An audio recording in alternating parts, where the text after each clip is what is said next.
Hey everyone, I'm Ashley, founder of the WAHM Daily, where I'm documenting my journey as a work-at-home mom. I am not part of any MLMs and I have nothing to sell you. I do a bit of freelance work, I have my own small business, and I also play some supporting roles in my husband's business. And I do all of that while I'm at home with our 4 children. I homeschool our kids, manage the home, and work at home. So in this video, I'm going to share 5 ways to get work done from home with children.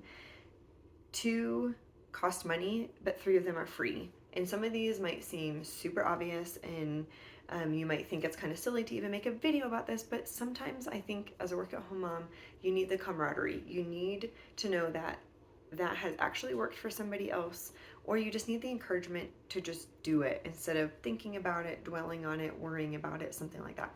So I'm going to start with the 2 that cost money.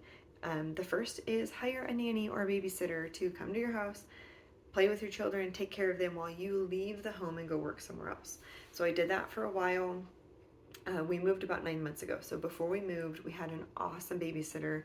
She came 2 half days a week and took care of the kids, and I would leave the house and work. I'd either go work at our warehouse or go sit at a coffee shop and work. And that gave me obviously like very dedicated, focused time to work.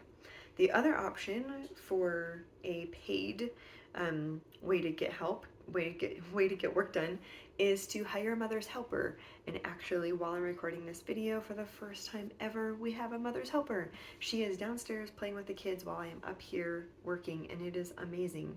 So if you're not familiar with that, a mother's helper is typically a preteen or early teenager. Our mother's helper is 13. I met her through another homeschool mom, and so she is not quite old enough to babysit fully on her own yet, but I'm at the house, I'm working up here, but they can come ask questions.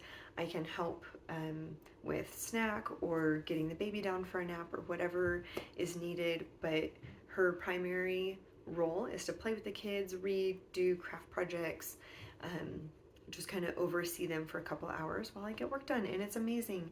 If you are interested in that, I highly recommend looking for a homeschooler because they will likely be available during the day or like 1 half day a week. Obviously, they wouldn't be able to do every day because they do need to get their schoolwork done as well. But this is working out well. I'm assuming it's going to work out really well. And I'm very excited about it. And our kids are really excited about it too. Okay, now 3 that are free. Wake up early, stay up late, and work while your children play independently.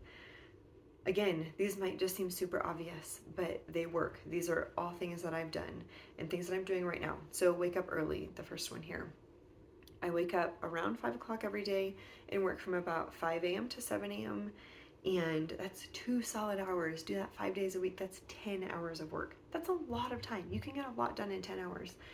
And I know that because prior to a few months ago, I was not waking up early, and then I accepted a freelance job that was about 10 hours a week, and I get it almost all done before my kids even wake up. Of course, there are days that the kids wake up early, or that I've been up with the baby in the night and I can't get up at 5 a.m., and so things get shuffled around a little bit. But the intention is that I work about 2 hours before the kids wake up. I have also done that in the past when our oldest was younger, and when we had 2 kids, and just in different seasons of life. And it's hard, but once I get up and get going, I'm always really, really grateful that I was able to get some stuff done before the kids got up. And then when they wake up, I take a break, I do breakfast, play with them, and that kind of thing before I check in on work stuff again. The other one, obviously, is stay up late. Sometimes I do both of these. I wake up early and stay up late. Of course, you need to manage your time and make sure you're getting enough sleep. But if you just absolutely cannot get up at 5 a.m., you can always work a bit after the kids go to bed. And then the third one is work while they play. Teach your children to play independently. And I'll talk about that some more in another video. But our children are wonderful at independent play. And so I try not to work like a ton while they're awake and while they're playing. We also need to get our schoolwork done, and I just want to be with them, be around them, read, do projects, and not just on my computer all the time. But the fact that they are able to play independently allows me to check in on work stuff for a bit in the afternoon, or sit down for 10 more minutes after breakfast if I didn't get things done in the morning or whatever it may be.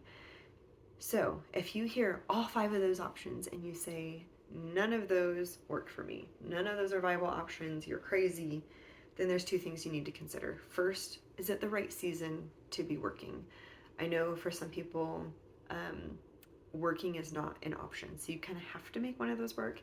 But if working is optional for you and you're just trying to decide if now is the time to pursue it, ask, is right now the season for it? For example, if you have a newborn and you're up 5 times in the night, then maybe now isn't the right season. I just came out of a season where a lot of freelance work was not really viable because I was up a lot in the night, and we have 3 other children, and life was just a little crazy. But now that the baby is sleeping better and we've kind of settled into our homeschool rhythm for the fall and all that good stuff, I do have capacity, and so I've taken on some more freelance work. Now, if it is a good season, you have capacity, you have time, all of that, but you still say that none of those will work, then you need to ask, do you really want to do this? If you have capacity, then and you have an idea, but you say it won't work, then maybe you just really don't want to pursue this, and that's okay. Maybe it's time to let go of that idea and give yourself some grace, take a break, revisit it later, something like that. So I hope those are helpful. That's what I've done. I've done all 5 of those to different degrees over time, and they're all great options. So hope that helps.